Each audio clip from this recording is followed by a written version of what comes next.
This is Democracy Watch. All right, so Mark, the Texas GOP has called for an amendment to require candidates to win a majority of counties for statewide races. So just to give an idea here, Texas has 254 counties.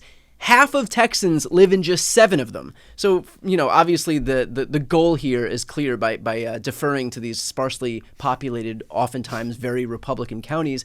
Is this constitutional? Because this sounds like a way to cement permanent Republican rule. No, it's not constitutional. In fact, believe it or not, there have been states in the past that have had these quasi intrastate like versions of the Electoral College, right? Which is really, if you think about what this is, right? It's sort of like you have to win a certain number of counties or whatever. There were states that had that, particularly in the Deep South. They were put in place to prevent black voters from being able to exercise political power after the Civil War. So they were usually put in state constitutions explicitly as part of racist conventions that were called during the aftermath of Reconstruction. And over time, those have all been struck down. So, and then repealed. So, no, it's not constitutional. You cannot move, other than the Electoral College, which is unfortunately in the U.S. Constitution, you cannot have a non-one person, one vote system of elections in this country. So states are not free to adopt these systems that are non-one person, one vote. In fact, the early reapportionment cases that deal with redrawing districts, they used to have congressional districts that would have like 10% more people in one district than another, and those are all struck down on one person, one vote. So no, this would violate the U.S. Constitution. But I have to say this, Brian.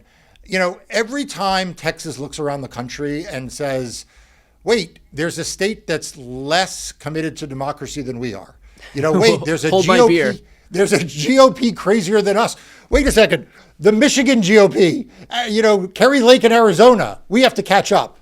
Yeah, they do this. Yeah, it's very hold my beer scenario here.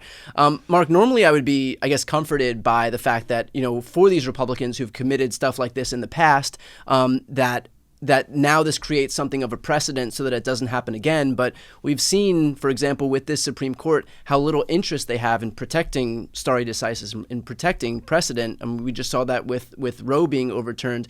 So does that worry you at all? By virtue of Texas trying something like this, knowing that Texas has favorable right-wing courts, and if something like this were to jump to the federal court system, we have favorable right-wing courts in the federal system as well. So I think you put your finger on it in the last piece. So there is one question, which is it constitutional? And the answer to that, as I said, is no. There's a second question, though, which is, in the bizarro world that we oftentimes find ourselves now, could Texas pass a law and then find, through judge shopping, which, as you know, is a problem, and Democrats on the Hill, Democracy.com actually wrote about Senator Schumer and others' efforts to stop judge shopping through Texas. But is there a possibility that this judge shops through, a very conservative judge in Texas to the Fifth Circuit, which has a history of sometimes having very conservative panels, and then travels that route? Look, that's always a worry. We've talked about that before in other contexts, and that's why we should not be allowing, cases of national import like this to be able to be judge shopped through a particular judge's courtroom to a particular, result. You'd mentioned Democracy Docket. This has been covered extensively in Democracy Docket. If you don't yet follow along with Democracy Docket, it's an amazing resource. I use it on a daily basis. The newsletters are supremely helpful. So please sign up if you're not yet signed up. I'll put the link right here on the screen and also in the post description of this video. Mark, sticking on the issue of precedent for just a moment, when you have a scheme like this that, of course, very blatantly benefits Republicans by giving them undue power, by giving undue power to rural voters who just so happen to be largely Republican, do you worry that if they do challenge it and that a far-right court, by virtue of judge shopping or by virtue of just, landing accidentally on a far-right judge's desk, that they would uphold it and then that becomes new precedent moving forward? Yeah, like I said, I would, in a normal world, I would say no, because the precedent against it is so overwhelming. Right. What you are describing now is in fact something that was tried to suppress black voting. Like, Texas is probably happy to also suppress black voting, but they're really interested in suppressing Democrats writ large, as you say, in cities.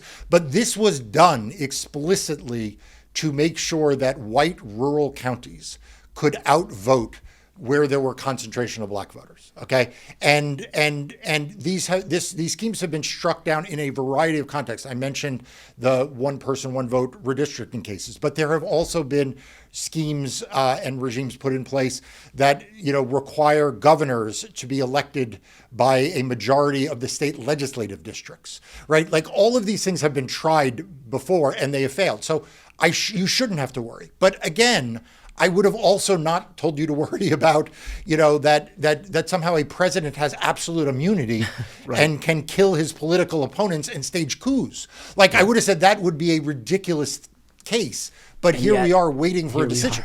Yeah. Well, in a way, I mean, this is like a very cynical read of this, but in a way, isn't this basically the U.S. Senate, but on a different scale? I mean, the Senate does give, every state has 2 senators. You have a state like California with 40 million people that has 2 senators, and that's as many that's as many Americans as I think around 20 states, 20 of the least populous states in this country have, and of course they have something like 40 senators. Right. Look, you are reading the dissenting opinion in Baker v. Carr, which is from the 1960s, which was the one person, one vote case. And basically the white Southerners who said, yes, we disproportionately benefit our rural white counties, but that's been done since the beginning of the Constitution, and it's structural, and it's part of, look at the Electoral College, look at the Senate. The Supreme Court said, no, like one person, one vote is the law of the land. Now, one person, one vote doesn't exist as between states, right, in the Electoral College or in the Senate context, but like within states, one person, one vote is the law of the land. Could the Supreme Court overturn 70 years of precedent? I'd love to say no, but they just overturned 50 with Dobbs. Yeah. So it would be a major reconception of what democracy in this country means. It would also have such dramatic consequences. I mean, it would scramble what it would mean to elect people in this state, where, you'd have New York saying we are going to give all of our power to New York City. And you'd have, Texas say we're giving all of our power functionally to rural counties. And you would cease to have democratic governments in the states.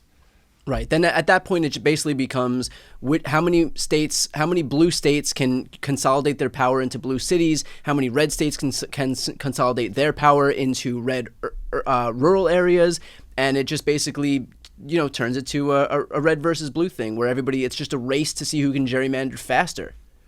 Without any guardrails. I mean, the one guiding principle in every election case, whether it is a redistricting case, it is a voting rights case, or it is, election dispute case, is one person, one vote. Like the one inviolable principle when the state of North Carolina engages in gross gerrymandering, partisan gerrymandering, and they say we are drawing the most partisan gerrymandered map we can, which is something they have said.